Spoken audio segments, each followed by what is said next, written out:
Dulce et decorum est pro patria mori. It is sweet and honourable to die for your country. What a load of horse shit. Surely it's more honourable to live well, love your lass, provide for your bairns, work hard and die an old man in your bed. That for me is a better choice. Sometimes we don't have that choice. Sometimes we've got to make do with the choices that we're given and hope in some way our sacrifice is worth it. I don't know about that. Oh, we won the war, Ted. Aye, but at what cost? 16 million dead worldwide, and for what? A tiny patch of land that no one cares about.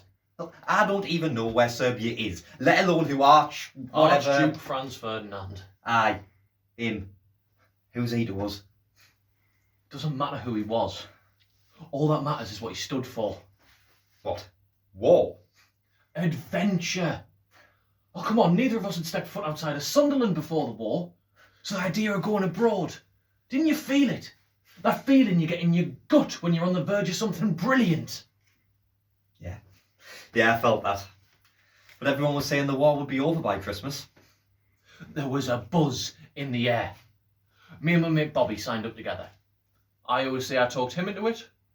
Funny enough, he always says he talked me into it.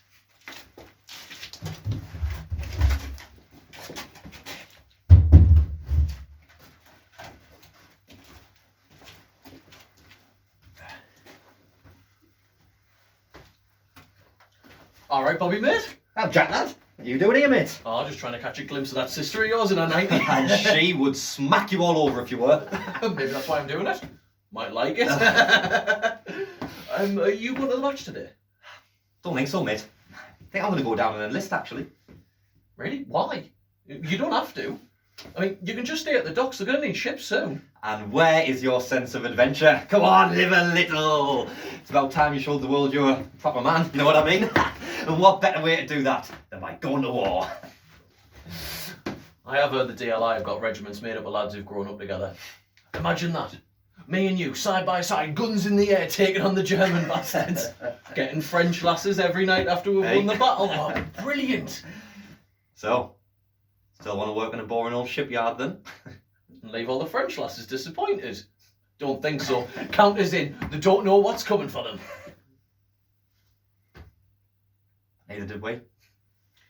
In the end, I don't know who was more excited, me or him. It'd always been like that though, ever since we were kids. Could always get us to do stuff. It was an adventure. Everyone was joining, which made you want to, even if you weren't supposed to.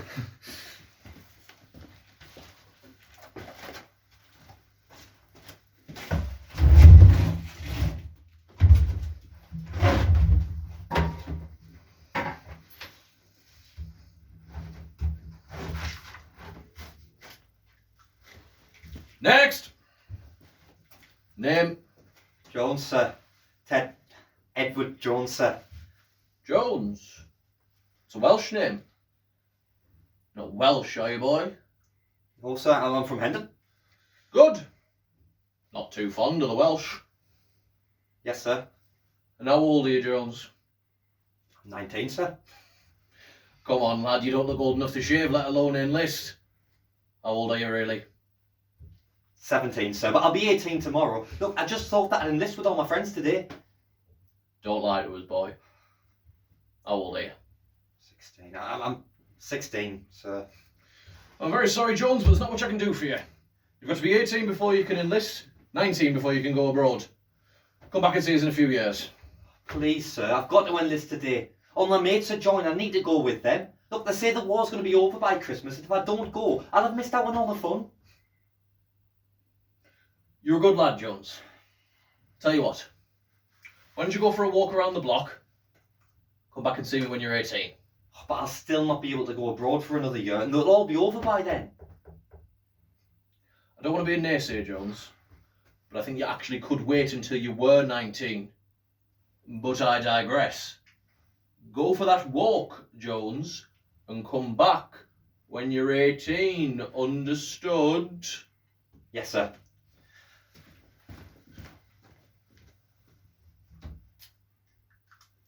Next! Name? Jones, sir. Ted Edward Jones, sir. Jones. Welsh name? Not Welsh, are you, boy? No, sir, I'm from Hendon. Good. Not too fond of the Welsh. Yes, sir.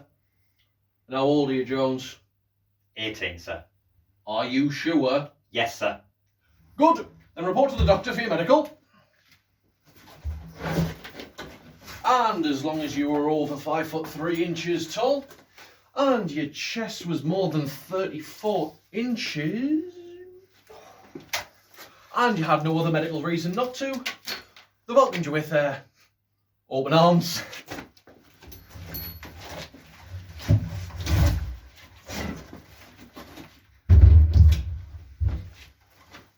I was so proud when I let us sign up. I mean, my mum was crying, threatening about us going off to war. But my dad just sat there deep in his seat, shining eyes, and in a really low voice said, "Never been so proud." My dad wasn't so keen. He'd been in the Boer War. Said I wasn't strong enough for war. Told me he was talking shite and he couldn't stop us. Hate how we left things. I shipped out straight away. Because I was 19, I didn't need to stop back in Blighty. Although my first experience of foreign soil wasn't exactly like I'd expected. Pretty sure it was raining. None of it was like how we imagined. I mean, the idea of a glorious war didn't exactly live up to expectations now, did it? I mean, for starters, with a chat. Crawling with them we were. Standing in water and rain and mud all the time. Mate of mine nearly lost a foot through that. Oh, the rats. You know what? I think I hated them more than I hated Jerry. I remember one time I thought our trench had adopted a cat. So I went over to stroke it, and these beady little eyes and sharp teeth turned round staring at us, scarfing down stuff from a bait tin. Shot it. Being on watch. Resisting the urge to close your eyes. And all you want to do is fall asleep. You can't fall asleep. There's no time for that. Everyone has to be alert, especially at night. That's when Jerry's most likely to come. You might get an hour or two in the afternoon, but it's all part of the course. You almost feel like you could sleep standing up. But you can't. Because that might mean a bullet between the eyes. Do you know what? I wouldn't have changed any of it for the world. Me neither. We lived more in our time in that trench than we ever had before. Everything was heightened. Fear, hunger, tiredness, a hate for inanimate objects like bully beef. Oh, God. Love. Yeah, I think I felt that most of all. Love for your family and the lass you've left behind, aye, but when Jerry's blasting the shit out of you, you know what it truly is to love those lads standing by your side. And I thank God for each and every one of them. It's a long way to Tipperary. It's a long way to go.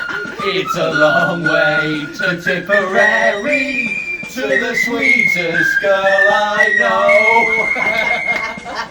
know. You live each day as if it's your last, because it might be, and everything can change on a pin. Gas! When the shout goes up, you've got 20 seconds to get your gas helmet on, because if you don't, you're dead. And nobody wants to die, especially not here. Even if the chemicals in your mask make you feel sick, it's far better than the alternative.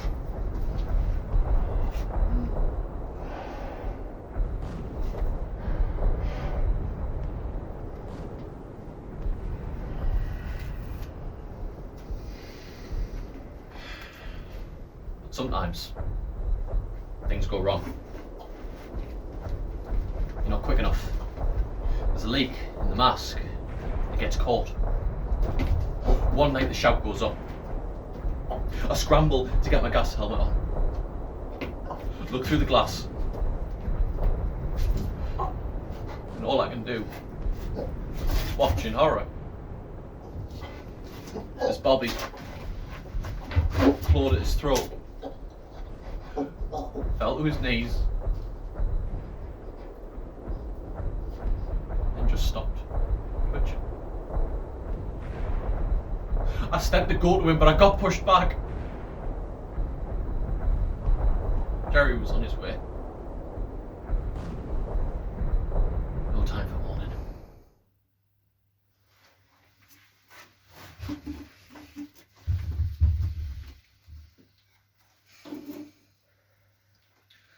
I wrote a letter to Bobby's sister once it was all over. She'd practically raised him and his brother ever since their parents died. She was the best person to write to. Alice had always held quite a special place in my heart, so I couldn't help thinking of that round, shining face as I wrote that letter. Big, gorgeous smile slipping away.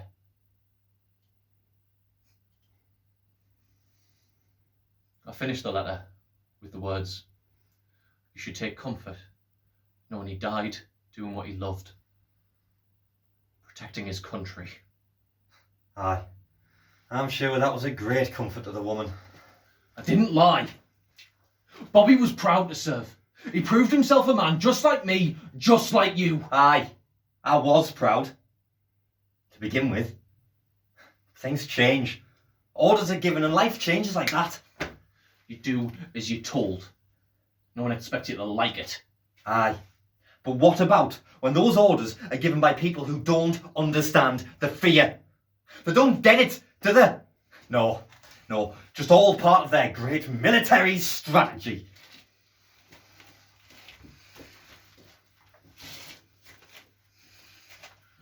Right. We seem to be taking a lot of enemy fire on this front here. Yeah.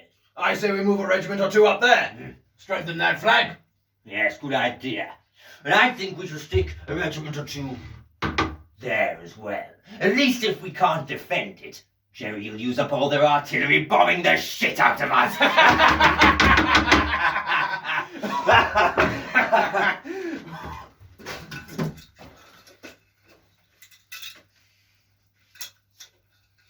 Ted.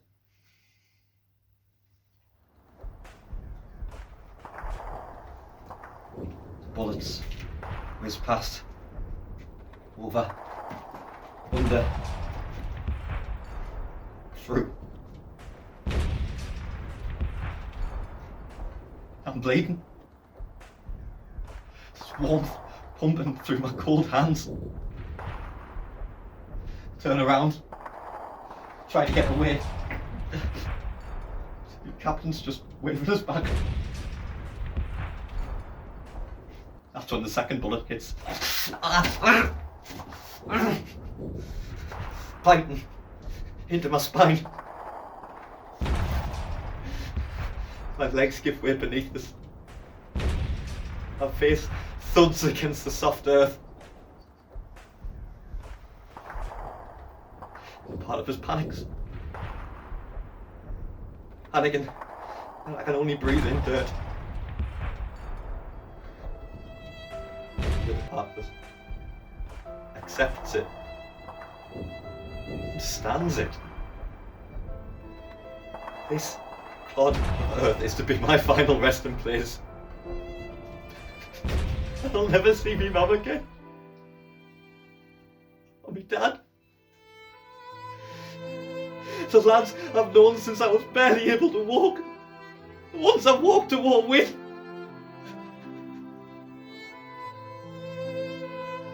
And I wonder if they'll miss us. Whether they'll mourn. But I hope to God they don't see us. Not like this. Not like this.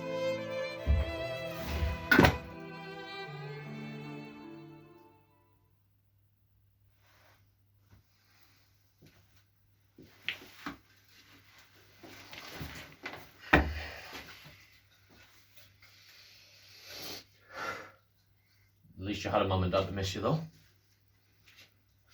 Not like some of the poor bastards who didn't have anyone to mourn for them. Oh yes, but at least they died with honour. I tell you what, if you like poems so much, how about this one?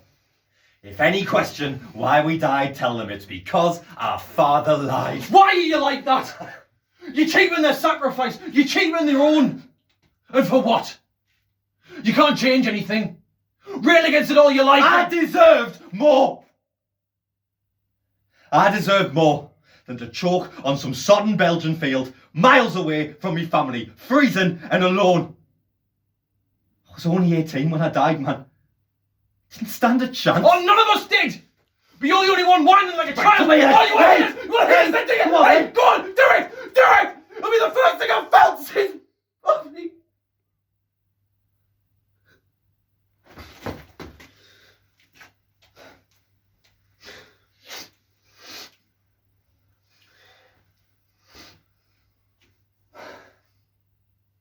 You're right. You what? We didn't stand a chance. We're overgrown schoolboys playing pretend. Except the guns are real and the bullets make you bleed and the gas...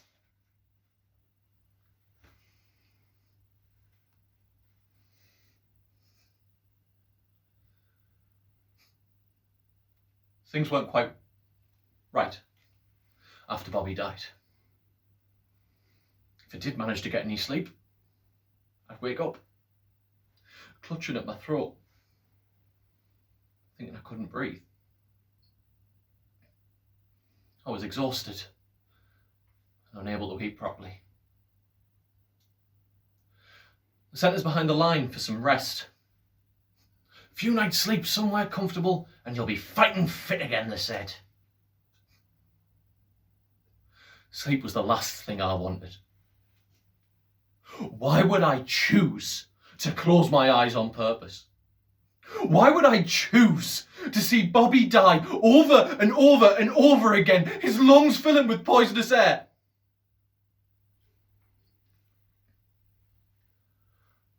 Barely gone a couple of days. Sent us back. Right into the thick of it. My foot on a ladder, waiting to go over the top. My captain giving the order and blowing the whistle. And I couldn't do it. My legs wouldn't move. Even with the others pushing at my back. My captain bellowing in my face. What are you doing, Private Smith? Get your ass up that ladder! I can't, sir. Please don't make me. Are you disobeying an order, Private? I can't, sir. I'll bloody shoot you for this, Smith. I can't.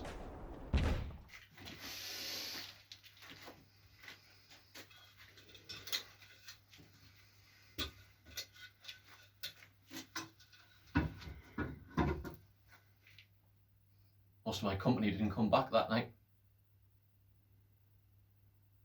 I didn't last much longer. I was court-martialed.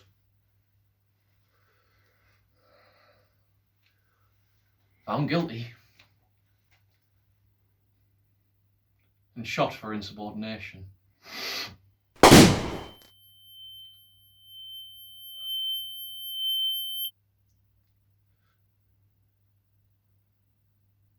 You won't find my names on any memorials now. And yet, you still think it's sweet and honourable to die for your country. Of course I do. That wasn't me. That was not the lad who signed up in search of adventure. That wasn't the real me. If the real me had been in that trench that night, I'd have carried out that order. And died in the process. I'd have died for a cause. For a cause you know nothing about. I'd have died with honour. At least my dad would have had that. At least you would have had that. At the end of the day, that's all the folks back home had. The knowledge that we died for our country. War is grim. No.